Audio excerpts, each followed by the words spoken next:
Pendant trop longtemps, la sécurité de l'Afrique a été gérée selon une logique d'externalisation, confiant la protection du continent à des puissances étrangères, principalement occidentales, sous prétexte de lutte contre le terrorisme, de maintien de la paix ou de stabilité régionale.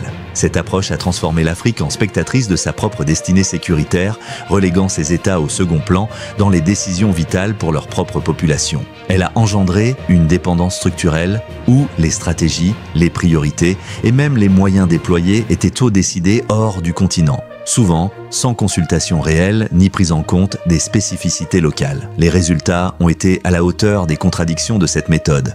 Instabilité persistante, multiplication des foyers de conflit et surtout une méfiance croissante des peuples envers leurs propres institutions perçues comme faibles et sous influence étrangère. Le président Paul Kagame, dans son discours d'ouverture à la première conférence internationale sur la sécurité en Afrique, ISCA, a mis en lumière cet échec systémique. Il a rappelé que l'avenir de l'Afrique, notamment en matière de paix et de sécurité, ne peut plus être traité comme un problème international à résoudre de l'extérieur, mais doit devenir une responsabilité pleine et entière des Africains eux-mêmes.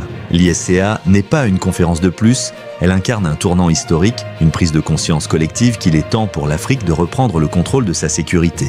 Cette initiative marque la fin d'une ère de passivité pour entrer dans une phase d'affirmation stratégique. Ce changement de cap, bien que progressif, est lourd de sens. Il repose sur une volonté d'émancipation face aux logiques néocoloniales encore présentes. En se réappropriant leur politique sécuritaire, les États africains envoient un message clair: la sécurité n'est pas un luxe que l'on achète ou que l'on délègue, c'est un pilier fondamental de la souveraineté nationale et continentale.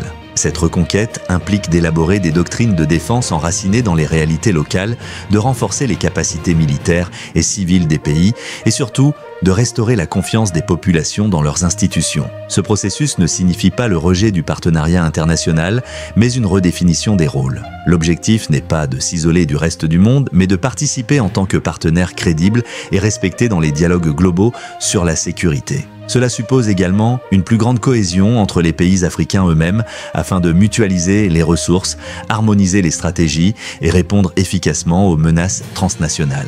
La création de l'ISCA est donc bien plus qu'un événement politique. Elle symbolise l'éveil d'un continent qui, face à l'échec des solutions imposées de l'extérieur, choisit de reprendre en main son destin sécuritaire. Cette vision repose sur une conviction simple mais puissante. La stabilité durable ne peut naître que d'un engagement sincère, coordonné et déterminé des Africains pour eux-mêmes.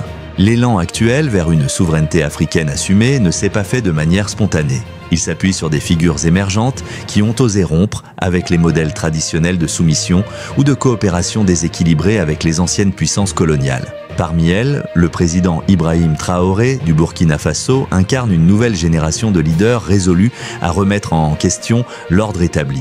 En prenant des décisions radicales comme l'expulsion de forces étrangères sur son territoire et la dénonciation des accords jugés néocoloniaux, Traoré a envoyé un signal fort, non seulement à son peuple, mais à l'ensemble du continent. Il est possible de dire non, de reprendre le pouvoir et de redéfinir les règles du jeu. Cette attitude audacieuse a été largement saluée par de nombreux citoyens africains, particulièrement jeunes, qui voient en lui un symbole de courage, d'indépendance et de rupture. Jusqu'alors, nombreux étaient les dirigeants africains qui, bien qu'ayant conscience des déséquilibres et des ingérences occidentales, préféraient la prudence ou le silence. La crainte de représailles économiques, diplomatiques, voire militaires, freinait les volontés de changement. Mais la démarche de Traoré a brisé ce tabou, en prouvant qu'un leadership ferme, enraciné dans la volonté populaire, pouvait non seulement résister à la pression extérieure, mais aussi inspirer une dynamique collective à l'échelle régionale. C'est dans ce contexte que la création de l'Alliance des États du Sahel, AES, a pris tout son sens. Elle représente un premier pas vers une solidarité régionale concrète, unifiée autour de valeurs communes. Indépendance réelle, coopération horizontale et affirmation souveraine. Longtemps, les pays africains ont souffert de divisions internes, nourries parfois par des intérêts étrangers. Mais à travers des initiatives comme l'AES et maintenant l'ISCA, on observe une tendance nouvelle, celle d'un panafricanisme pragmatique où l'unité ne se limite plus au discours, mais se traduit par des actions coordonnées. L'effet domino de ce mouvement est désormais visible. D'autres chefs d'État commencent à s'aligner sur cette vision de rupture et d'autonomie. Le silence, qui accompagnait auparavant les décisions unilatérales de leaders comme Traoré, se transforme peu à peu en soutien discret, puis ouvert. L'Occident, habitué à un certain confort d'influence en Afrique, observe ce basculement avec inquiétude, car il comprend que l'ancien paradigme de domination douce est en train de s'effondrer. Ce réveil africain, porté par des leaders déterminés et une jeunesse mobilisée, annonce une nouvelle ère de gouvernance. Une ère où les décisions clés sont prises à partir des réalités africaines, avec des priorités africaines pour un avenir africain. L'héritage d'Ibrahim Traoré ne réside donc pas seulement dans ses discours ou ses décisions immédiates, mais dans la graine d'insoumission stratégique qu'il a semée. Cette graine commence à germer sur tout le continent, ouvrant la voie à une souveraineté panafricaine enracinée, assumée et durable. L'un des messages les plus puissants transmis lors de la Conférence internationale sur la sécurité en Afrique, ISCA, est la nécessité pour l'Afrique de sortir de la marginalité sur la scène internationale. Pendant des décennies, le continent a été traité comme un simple objet d'étude, une zone de crise à stabiliser ou un terrain d'intervention pour les puissances étrangères. Dans les grandes conférences mondiales, l'Afrique était souvent mentionnée en annexe, rarement placée au cœur des débats et encore moins considérée comme un acteur de premier plan. Le président Paul Kagame a su formuler avec justesse cette frustration en affirmant que l'Afrique n'est plus une note de bas de page, mais bien le titre principal. Cette déclaration symbolise une transformation profonde.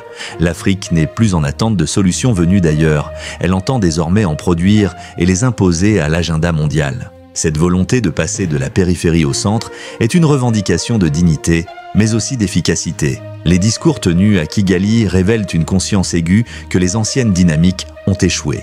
Non seulement parce qu'elles ont infantilisé les États africains, mais aussi parce qu'elles ont échoué à apporter des résultats durables. À force d'être ignorées ou mal représentées dans les débats de sécurité, l'Afrique a vu ses problèmes s'aggraver, ses conflits s'enraciner et sa jeunesse perdre confiance dans les institutions. L'ISCA propose donc une réponse: créer un espace où les préoccupations sécuritaires africaines sont traitées à la lumière de l'expérience, de l'analyse et de l'expertise africaine. Mais il ne s'agit pas uniquement de revendiquer une place plus importante, il s'agit de créer le contenu, les concepts et les récits qui redéfinissent la sécurité à partir des réalités du continent. L'Afrique doit façonner son propre langage stratégique, son propre cadre d'analyse, ses propres priorités.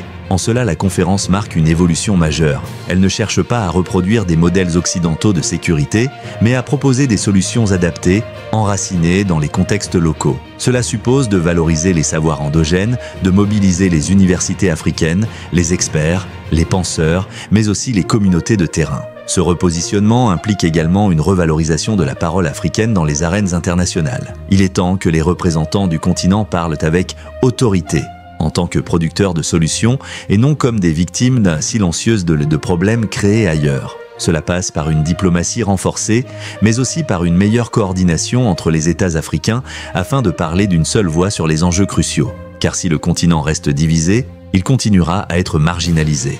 En somme, l'ISCA incarne un basculement historique dans la posture africaine.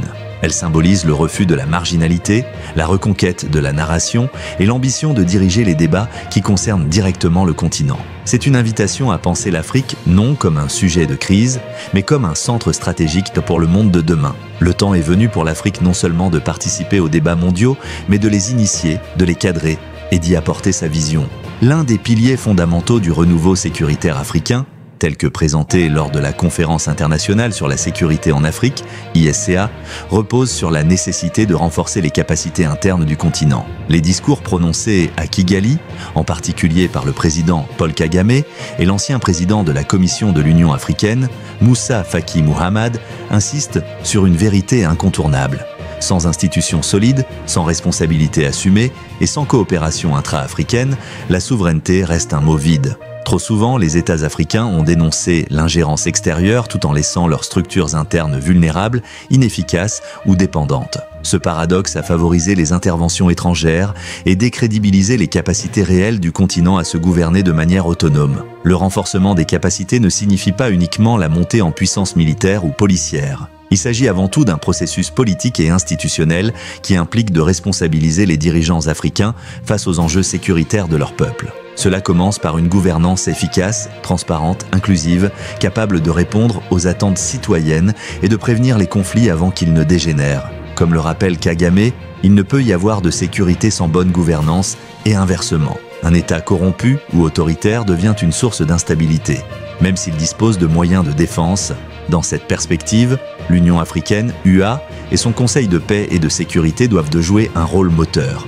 Mais pour cela, ces institutions doivent être renforcées, dotées de moyens techniques, financiers et humains à la hauteur des défis. Il ne suffit plus d'émettre des déclarations ou de condamner des coups d'État. Il faut des mécanismes opérationnels capables de prévenir, d'intervenir et de stabiliser les situations critiques. Cette consolidation doit se faire sur la base d'un consensus africain avec une vision claire et partager des priorités sécuritaires. Un autre aspect essentiel est la collaboration entre États africains. Aucun pays, aussi puissant soit-il, ne peut garantir seul sa sécurité dans un monde où les menaces sont de plus en plus transnationales. Terrorisme, cybercriminalité, pandémie, trafics illicites. Ces dangers ignorent les frontières et se propagent à grande vitesse. Face à cela, l'isolement est une illusion dangereuse. L'Afrique doit apprendre à travailler ensemble de manière stratégique, durable et innovante. Il s'agit de partager les renseignements, coordonner les politiques, harmoniser les cadres juridiques et unir les efforts au lieu de les disperser. La conférence ISCA appelle ainsi à une révolution de la coopération africaine. Non plus des alliances ponctuelles ou des initiatives dispersées, mais une coopération structurée, intégrée, fondée sur la confiance et l'intérêt commun. Là où les capacités existent, elles doivent être mutualisées. Là où elles manquent, il faut les développer avec volonté et rigueur. L'objectif est de bâtir une architecture de sécurité continentale solide, capable de répondre efficacement aux menaces actuelles et futures. En somme, le renforcement des capacités africaines est une condition sine qua non de la souveraineté réelle. C'est à travers des institutions crédibles, une gouvernance responsable et une solidarité active que l'Afrique pourra enfin contrôler son destin sécuritaire. L'un des messages les plus porteurs d'espoir de la Conférence internationale sur la sécurité en Afrique, ISCA, réside dans l'appel vibrant à investir dans les solutions africaines. Il ne s'agit plus simplement de contester la présence étrangère ou de dénoncer les échecs des politiques imposées depuis l'extérieur, mais de faire émerger une dynamique proactive fondée sur les ressources, les intelligences et les savoir-faire du continent. Trop longtemps, l'Afrique a été perçue, et parfois s'est perçue elle-même, comme incapable de résoudre ses propres problèmes sans aide extérieure. Cette perception a nourri un cycle de dépendance dans lequel chaque crise majeure devient une opportunité pour des puissances étrangères d'intervenir avec leurs priorités propres, souvent éloignées des besoins réels des populations africaines. Or, les interventions africaines récentes et les initiatives comme l'ISCA démontrent que cette époque touche à sa fin. Le continent regorge de talents, de ressources et d'idées. Le véritable enjeu réside désormais dans la volonté politique d'exploiter ce potentiel. L'exposition organisée en marge de la conférence a mis en lumière des innovations africaines en matière de cybersécurité, de lutte antiterroriste, de protection civile et de résilience communautaire. Ces avancées montrent que lorsque les États africains investissent dans leurs propres structures, dans la recherche, dans la formation de leurs forces de sécurité et dans les nouvelles technologies, ils sont tout à fait capables de créer des solutions efficaces, adaptées à leur réalité. Mais investir dans des solutions africaines, ce n'est pas seulement une question de moyens financiers. C'est avant tout une question de mentalité. Il faut rompre avec la logique d'assistance permanente et favoriser une culture d'autonomie et de responsabilité. Cela implique de reconnaître que les compétences existent déjà sur le continent et qu'elles doivent être valorisées et mobilisées. C'est aussi un appel à harmoniser les intérêts nationaux avec les priorités continentales afin de construire une vision partagée et intégrée de la sécurité et du développement. La plateforme lancée par l'ISCA vise justement à combler ce fossé, en rassemblant décideurs, experts, institutions et acteurs de terrain autour de stratégies communes. Enfin, cette transformation ne pourra être durable que si elle repose sur la jeunesse africaine. C'est elle qui porte l'avenir du continent, qui innove, qui s'organise, qui revendique une gouvernance plus juste et plus transparente. Lui offrir les moyens d'agir, lui faire confiance, l'impliquer dans les processus de décision et de mise en œuvre, c'est garantir que les solutions africaines ne soient pas des exceptions ponctuelles, mais une norme renouvelée. L'Afrique de demain se construira avec ses propres mains ou ne se construira pas. Conclusion.